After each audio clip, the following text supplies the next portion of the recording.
Miami was crushed in the second half by the Thunder, a second straight blowout loss over the weekend, and is struggling to develop any kind of consistency. Is Erik Spoelstra to blame for the loss? And Wes, can even an all-star like Ja Morant save the season for the Heat? David, if Ja can't, the Heat better find somebody who can.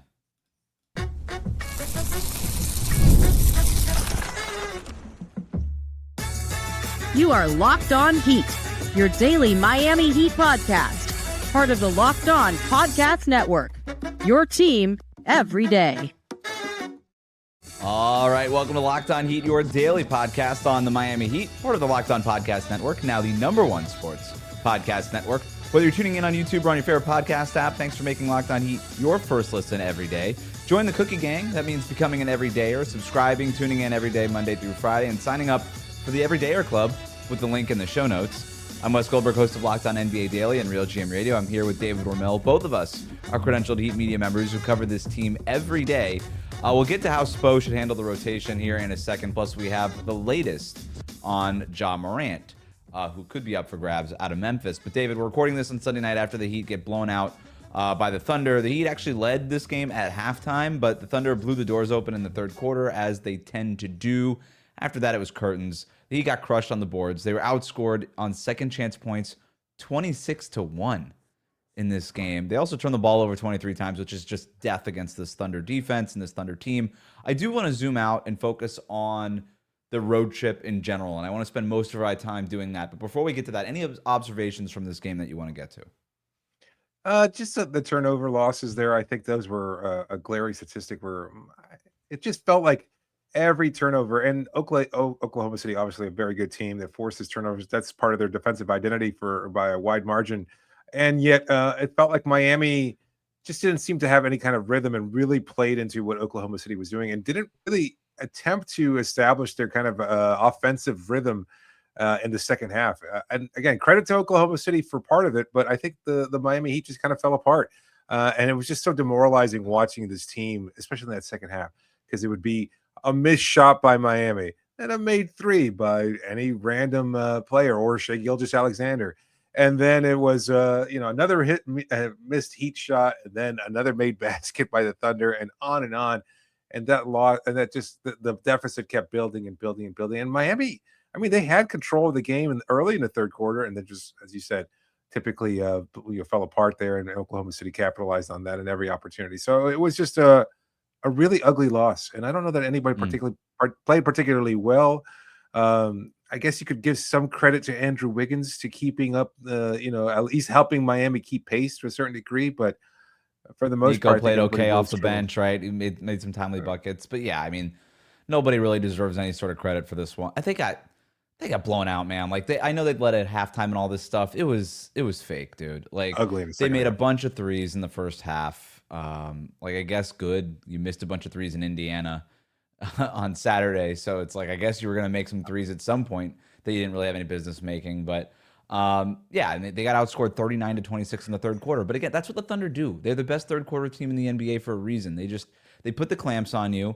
They force turnovers, 5 turnovers for the Heat in that third quarter. Shai just starts going off. He figures it out. He decides, okay, I'm just going to attack Tyler Herro a little bit in the beginning of the third quarter. And that turns out I actually don't even need to attack Tyler Herro. I can attack anybody because I'm Shai Gilgeous-Alexander. So I'm going to stop even hunting for mismatches. I'm just going to get to my spots. He has 16 points in that third quarter. And it was just really stark to me watching that game. It's like, yep, that team's way better. Team's way better. And they have a guy like Shai Gilgeous-Alexander that the Heat have nobody even close to that kind of guy, right? And whatever, like, this isn't even like the front office stinks and Pat Riley's asleep. I'm not doing any of that. I'm just saying Shai's awesome, and the Heat don't have anybody nearly as awesome as Shai. Look, honestly, my take after this: hard to fault them for losing in Oklahoma City on the second night of back-to-back. I think that's fair, right? But this road trip, and this is, I guess, the part where we get to zoom out here. This went about as bad as it possibly could have gone. A loss in Minnesota, a game canceled in Chicago, a loss in Indiana, and then a loss in OKC. So you go 0 on this road trip. The best thing that happened to the Heat on this road trip was that one of the games got canceled. That was the best thing that happened to the Heat on this trip. Absolutely. We talked about it following the postponement. It was like, you know what? Chicago had been on a losing streak, and as up and down as their season has been, they might just as easily have ignited the start of a win streak against Miami, because that's the way that the Heat have been playing. And I talked about the kind of emotional level for this team and whether or not they rise up for the opportunity and kind of have any kind of sense of urgency. And then following the Chicago postponement, you figure, well, okay, at least it's a little delayed gratification. Maybe they can find some of that against Indiana. Boy, was I wrong about that, because they just got absolutely destroyed by a pretty bad Pacers team. I No, mean, they the had worst just record ended in the a league. 13. I mean, they're as They bad as just they ended get. a 13-game losing streak on Thursday night to give Rick Carlisle his 1,000th career victory. And then they said, you know what? Let's keep the wins going. We only have a handful of them this season. And that's exactly what happened. And they took advantage of a Miami team that just really seems to be floundering right now. And I don't know what it is. I don't know if there's something internal. I don't know if it's just the injury issues or the threat of the trade deadline or something like that, because it just seems like there's something that's missing with this group. And the fact that they had it in the first half is fine, but at some point you have to kind of hold their feet to the fire for not being able to sustain it for a little bit longer, and certainly did not have any kind of sense of urgency in the second half, albeit against a good team. But you know what? Maybe you put out this kind of effort on Sunday after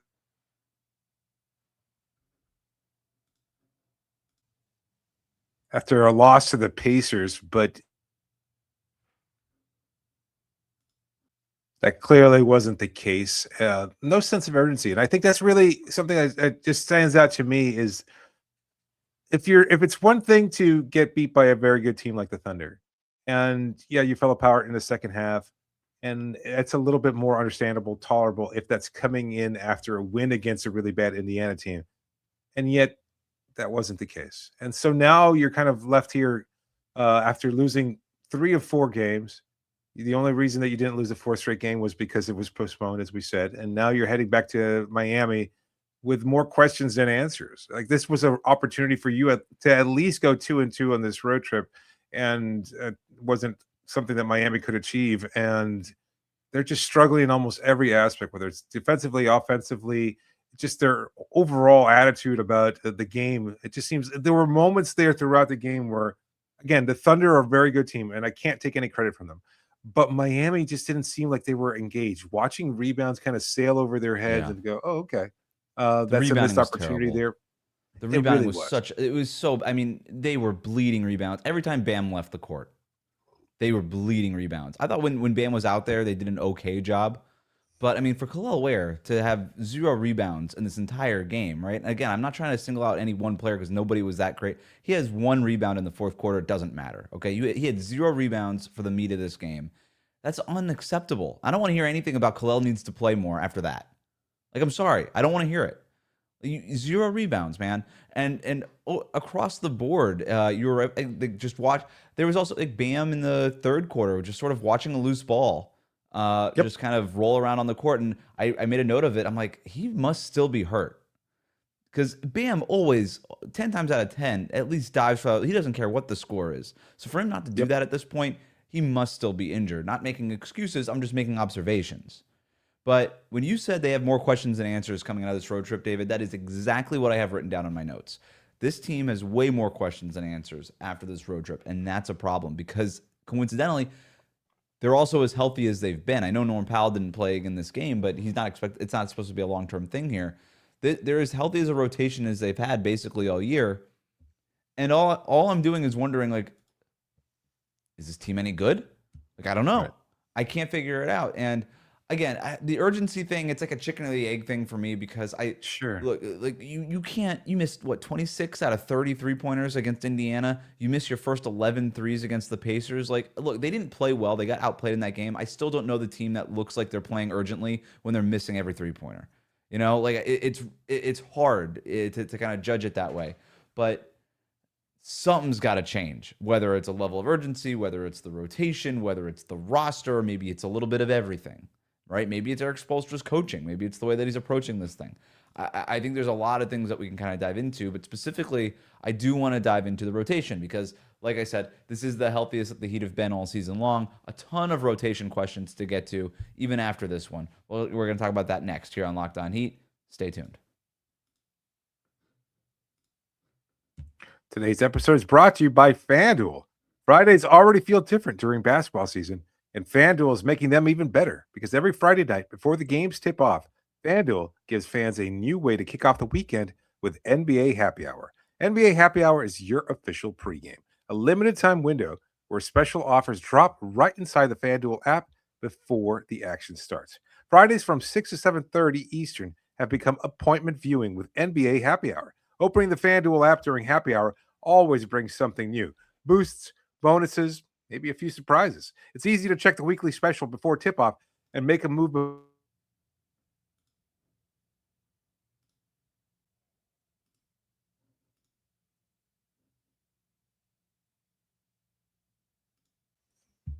before the window closes. The timing is perfect. Right before the games, right before the weekend starts. It adds extra energy to Friday night basketball without overthinking it. So before tip-off, check the FanDuel app and see what's dropping during NBA Happy Hour every Friday from 6 to 7:30 p.m. Eastern. A little basketball, a little action, and a whole lot of Friday energy. That's NBA Happy Hour only on FanDuel, the official sportsbook partner of the NBA. We'll be right back. Thanks again for making Locked On Heat your first listen every day. Thank you for making Locked On the #1 sports podcast network. You already live your team every day. Now take it up a level and go ad-free. Join the Everydayer Club today and get Locked On Heat with no interruptions, members-only Discord access, and more, all for just $5 a month or $50 a year. Go to lockedonheat.supercast.com or check the link in the show notes to learn more. So we mentioned how the Heat have more questions and answers coming out of this road trip, and there's a ton that we can dive into, but I do think that the headline, David, here is the rotation, right? So the Heat are as healthy as they've been in a long time. Tyler Herro comes back. Norm Powell obviously out against OKC. But, we talked about this after the Bulls canceled game where we did get the announced starting lineup before the game was ultimately postponed. It was going to be Davion Mitchell, Tyler Herro, Norm Powell, Andrew Wiggins, and Bam Adebayo. And we debated about that and whether or not it was okay for Kel'el Ware to go to the bench and Erik Spoelstra's reasoning behind it. And then against Indiana, you get that full rotation. We see it.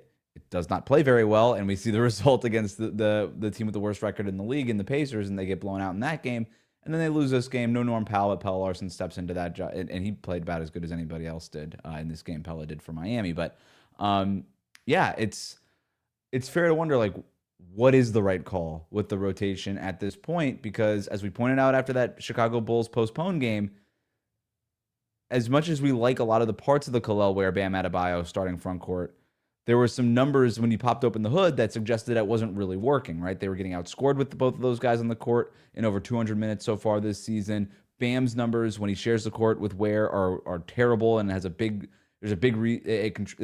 contribution to Bam's offensive struggles this season. Not to blame it all on Ware. There's a lot of things, but that is a part of it, is kind of Bam not being able to play in as much space there. But at the same time, the Heat were 6-5 with the Bam, Mitchell, Powell, Ware, Wiggins lineup this season. So, there's a lot of people wondering, hey, should you just go back to it after two pretty miserable losses?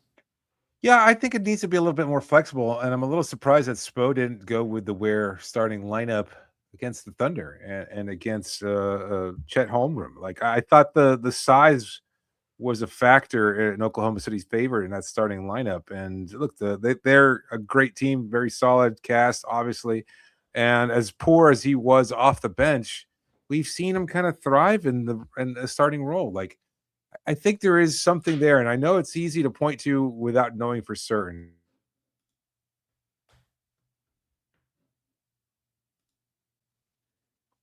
Yeah, look, I'll jump in here, but I get it, right? Like, there's things that I like about the Kel'el Bam lineup, and I think if you're on the side of, hey, you got to give it more time for it to work. Kel'el is young. Bam and Kel'el haven't played a ton together. I'm there. Like, I've been there for most of the season. I get it. Like, I want to see Kel'el and Bam figure it out, but it's been a long time of Bam not figuring it out, and you don't necessarily want to bend over backwards to try to make your best player, arguably or ostensibly your best player, just get back in rhythm offensively. But at the same time, you kind of do, right? Like, you got to help your star player get back in a rhythm here, and maybe that's what Spoelstra's doing. I also think, look, you've gotten a pretty big sample of what this lineup is.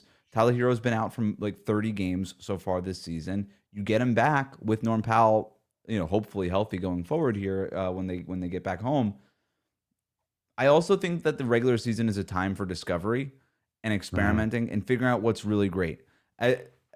maybe this lineup is the answer, right? Maybe, there is a way for this lineup to thrive offensively, to still be as good as they've been, or at least close to it defensively. And I broke down the numbers on Friday night or Thursday night. The Heat are really good when they have defensively, when they have one of Bam or Ware on the floor. And there's a pretty good sample size, and not necessarily both. They're better when they have one or the other and not both of them on the court at the same time. So if you're the coaching staff and you're looking at the numbers, it's kind of hard to argue that you should stick with it, unless the idea is, hey, we just want to let it grow and to continue to develop, which again, I've been on that side for most of the season. But if this coaching staff has decided, now that we're healthy, I want to at least get another look at something, I'm willing to go there 30 plus games into the season just to see what this other thing is. That way you're making your best decision another 20 games from now. And hopefully as you get into the playoffs and the postseason of, okay, we actually know what our best lineup is. I think there's a lot of value in that. Yeah, no doubt. You do test things out and hope to see what works, but it also feels like because of the personnel or the lack of quality personnel, that you're never going to have any significant fluctuation there. Like I don't know what the best lineup is. I don't know if there's a player on this lineup who's going to make anything pop dramatically, and so you're kind of just throwing things on the wall to see what sticks. And I don't know ultimately if it makes that much of a difference, but at some point you just kind of have to develop it and just stick to something, because having this kid go and thrive and then have him taken out, and that I think just blows his confidence up completely. And it's at some point you've got to lean into it and let him make mistakes, because you've got him on this roster. You think that it works, or at least you want it to work, and that's the future. However you see it, having him come off the bench, I don't think helps. Like Bam's been pretty obvious in terms of complaining about not wanting to play the center position, although he hasn't said anything this season. No, he hasn't. No, I mean, it's when you said somebody has to pop, and maybe there's nobody on this roster that's going to pop to actually make a tangible difference and kind of move the needle for this team. Maybe the guy who pops and moves the needle for this team is Bam. And so, like, when you said that, you kind of had me thinking, I'm like, yeah, maybe this really is just geared completely towards, hey, we got to get Bam going, because as long as Bam is struggling, we're going to struggle as a team. Because whether or not he's our best player, our second best player, our third best player, he's not playing like that right now, and we need him to. And so if Bam can get back to that all-star level production, that is a difference maker, right? And then at that point, I don't care where Kel'el is playing, right? I don't care if he's coming off the bench or if he's starting next to Bam. I would like to see more minutes of them on the court together throughout the game. That to me is a little bit of a miss here. Oh, so we're just ditching this completely? It's going from starting to never playing together at all? That to me is a miss. But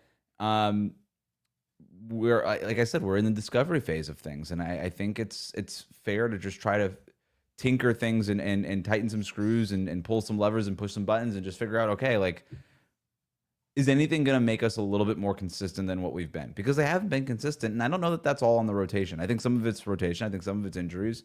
I think some of it's up and downs of different players too. So who knows? But yeah, I guess without the superstar, there's okay, go ahead. No, I was wondering, like, do you think it makes any difference with Norm Powell out there today? Like, I know a lot of people could easily point to, oh, your top scorer is out.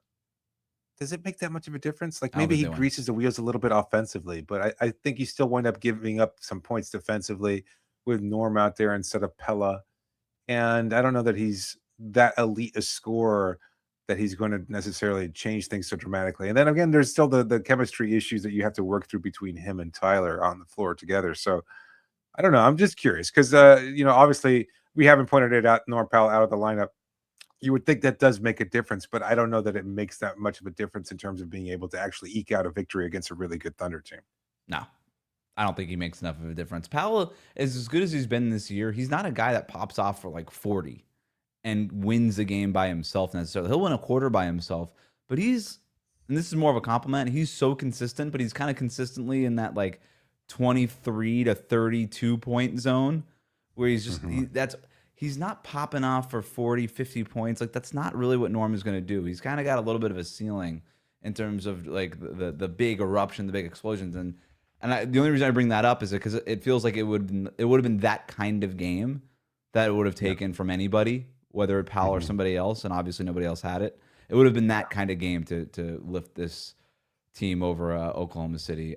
So, yeah, I don't know. But in terms of the rotation question, I still think it's an open question. We're not finding any answers here, and I think that's okay. I think we'll see Bam and Ware together again. I think we're going to continue to see this experiment, and that's what the regular season is for. As frustrating as it is, it's what the regular season is for. And I don't know that you could chalk up the Heat struggles solely to the rotation. I know there's a lot of people that want to point to that and just say, this is what happens when you screw up with the lineups. Yeah, I guess, but they've been messing with their rotations all year long because of injuries. Now, I do think there's something to say of like, Tyler Herro's been in and out of the lineup. Why is he starting in the first place? Just keep the guys who have been healthy all year and let Herro come off the bench.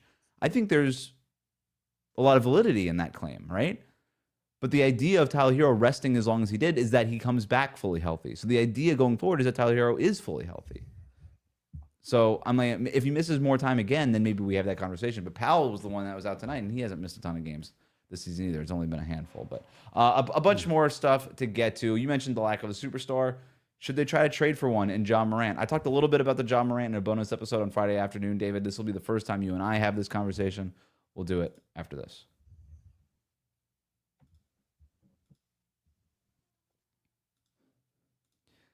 Today's episode of Locked On Heat is brought to you by Game Time. During basketball season, there's nothing like being in the building. The energy, the crowd, the first big run that gets everybody on their feet. Fans want to be there for those moments, not stuck refreshing screens or guessing what tickets are really going to cost.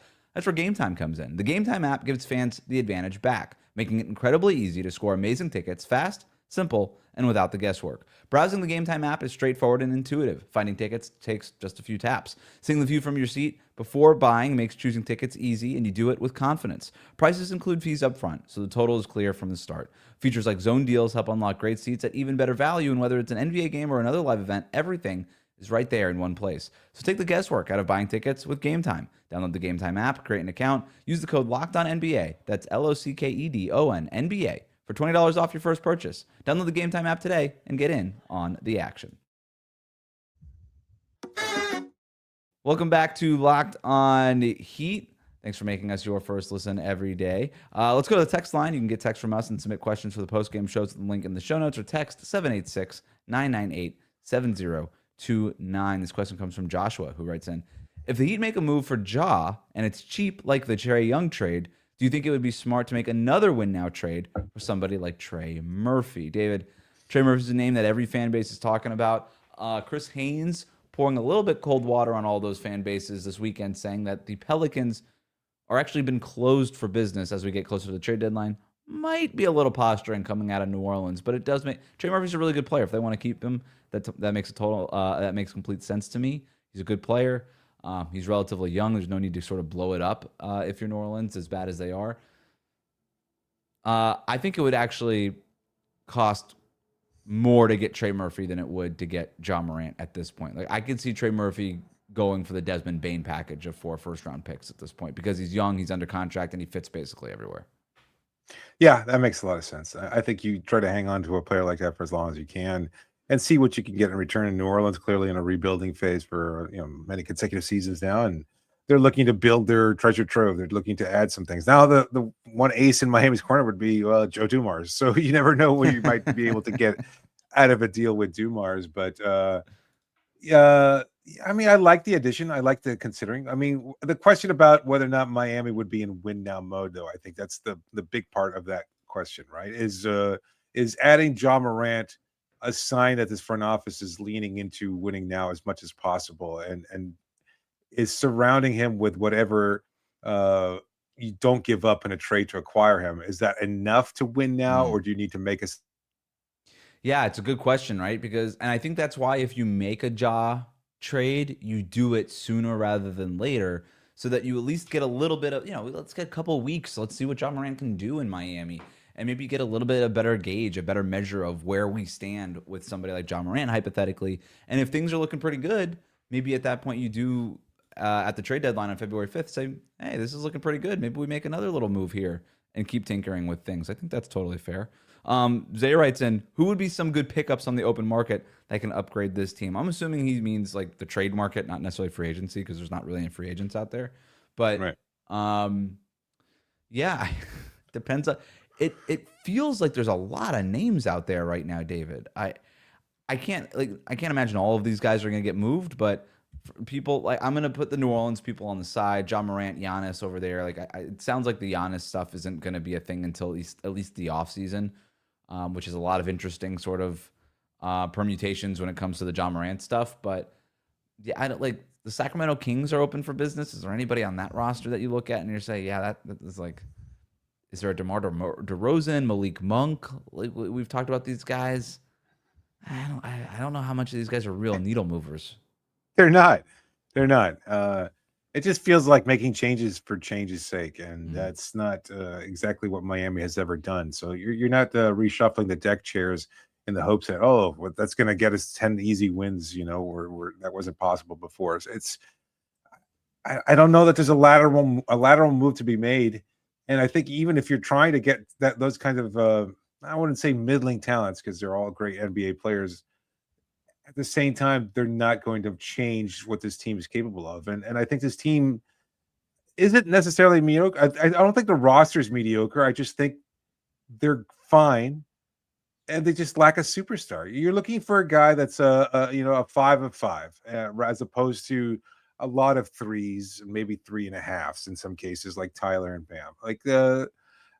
And it's just you're looking for somebody who's a much better player to push this team to that next level, and that's what is missing. So to swap out one mid-level player for another mid-level player doesn't make a lot of sense. And you look at Miami's roster. I mean, who are the guys that are playing significant minutes? Ware, Jovic, Jaime, Pella, like those guys are on good team-friendly deals. Are you going to move them to get another player that's of equal talent that's going to make an equal level impact? All those guys have had an impact at some point throughout the course of the season, whether it's a little, inconsistent or not, doesn't matter. But that's what you're going to be able to get if you're just going to acquire one of those other talents around the league from the teams that you mentioned, like Sacramento, et cetera. I don't know. I agree. It's acquiring a star is the only level. There's the only move that makes a lot of sense for Miami, and I just don't see that happening. Yeah, even the consolidation trade idea, right? That also sort of has to be the star trade. Because the players that you're trying to consolidate aren't the role players. They're your high-priced $20+ million a year players, right? If you ultimately have to make a decision between Norm and Tyler, you're not trading them for like stuff or worse stuff, right? And that's bad asset management. If anything, like maybe you can move them for draft picks, and that's a different kind of conversation. But like we've seen this Heat team has been very reluctant to take a huge step back. Now, if somebody comes out with a huge offer for somebody like Tyler Herro, for instance, which I don't see that happening. I'm not doing any reporting on it. But like hypothetically, if the Heat got the Desmond Bane package for Herro, then that's something you have to have a real conversation about, right? I think you would almost have to do it. But that's a no-brainer, yeah, I think. Yeah, 4 first-round picks. But again, like Tyler's up for an extension. Like I said, I don't anticipate that happening. Last thing here. Thoughts on Ja Morant. ESPN proposed the following trade in a big piece that they did with a bunch of hypothetical trade scenarios with a bunch of various teams, one of them being Miami. They proposed Tyler Herro and Simone Fontecchio for Ja Morant. And was it Jaren Jackson Jr.? No, was it I think it was Tomas Isolo, the head coach of the Grizzlies, who the other day was asked the struggle, why is this Grizzlies team struggling? And he said, I don't know, maybe we don't have a 3-level scorer. Tyler Herro's, I don't know, he's kind of a 3-level scorer, right? Like he was last year as an all-star. I don't know. Tyler Herro, Simone Fontecchio for Ja Morant. What do you think?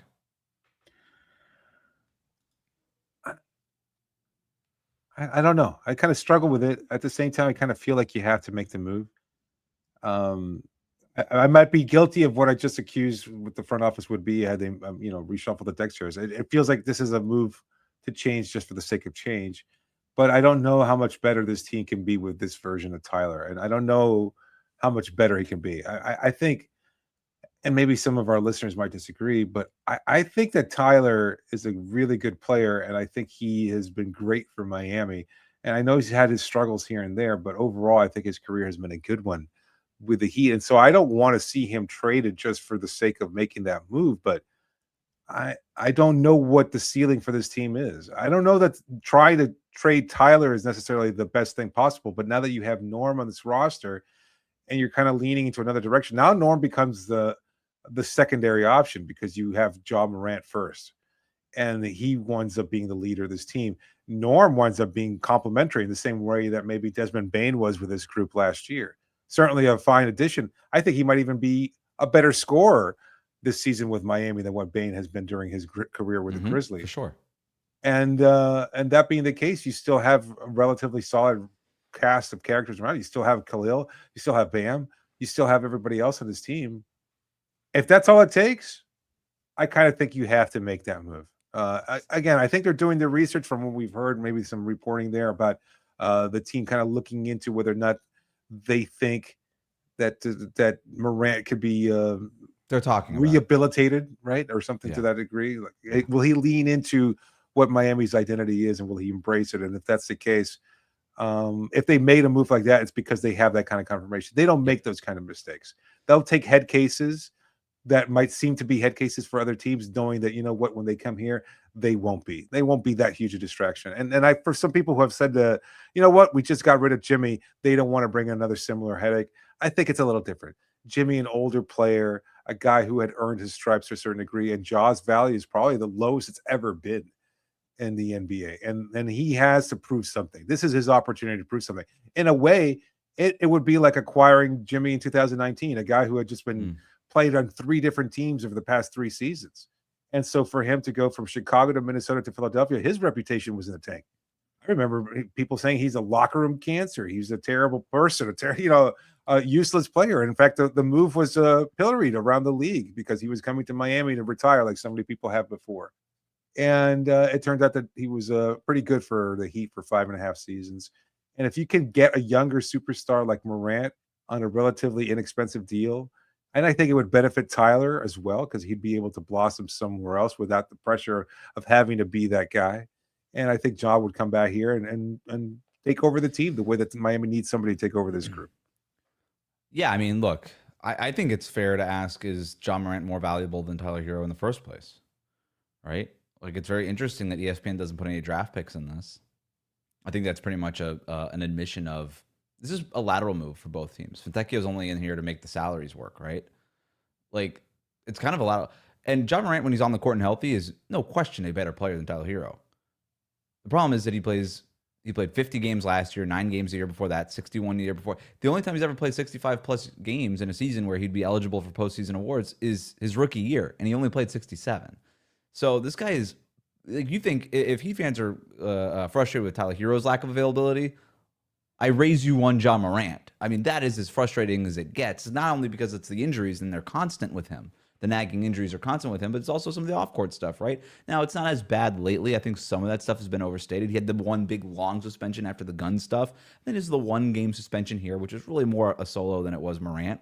Like, a solo just trying to make to send a message to him and his team, which is why we're here now with Ja Morant. But, yeah, I don't know. I think it's fair to wonder, like, do we really want to bring this guy in, despite all the off-the-court stuff, and can we get him to focus on basketball and all that stuff? It's like, this guy does not play a ton of basketball games. Even though when he does play, he is sensational and has been sensational. Like, the Grizzlies are still good with him when you look at all the numbers when he's on the court this year. And they're not a very good team. They're an okay team. So, yeah, I don't know if it's a sure thing. I don't think, and I would push back when you say you don't do it unless you're absolutely certain. I don't think that's true. I think you could do it being like 75% certain that it'll work out. Understanding that maybe 20, because you can't be 100% certain. If you only do it if you're absolutely certain, then you don't do it. Because there's no world where you can be absolutely certain. You can't tell the future. You have no idea. But if you're 70, 75% sure that you can get the most, understanding that it could be a big risk, but at the same time, you get out of the Tyler Herro extension talks, even though Morant is going to be extension eligible, it's a different kind of thing. But he's got 2 more years of extension eligibility where Tyler's just 1. So at least you kick that can down the road potentially a year for that. I don't know. It's like, maybe we just shake up the snow globe and something, springs loose here. It's fascinating. It really is. So yeah, a ton to get to there. We'll be monitoring the Ja Morant situation, obviously, here on Locked On Heat. But that'll do it for us tonight. Thanks for tuning in to Locked On Heat. Make sure that you subscribe and follow Locked On Heat so you get all the latest episodes. Follow Locked On Heat on Instagram, TikTok, and X. If you never miss an episode, the Everydayer Club is built for you. Get Locked On Heat ad-free, plus members-only Discord access and more. Head to lockedonheat.supercast.com to join the club. For those of you on video, we send you over to the first ever 24/7 national NBA YouTube channel. On audio, make sure you make your second listen Locked On NBA Game Night and Locked On NBA Daily.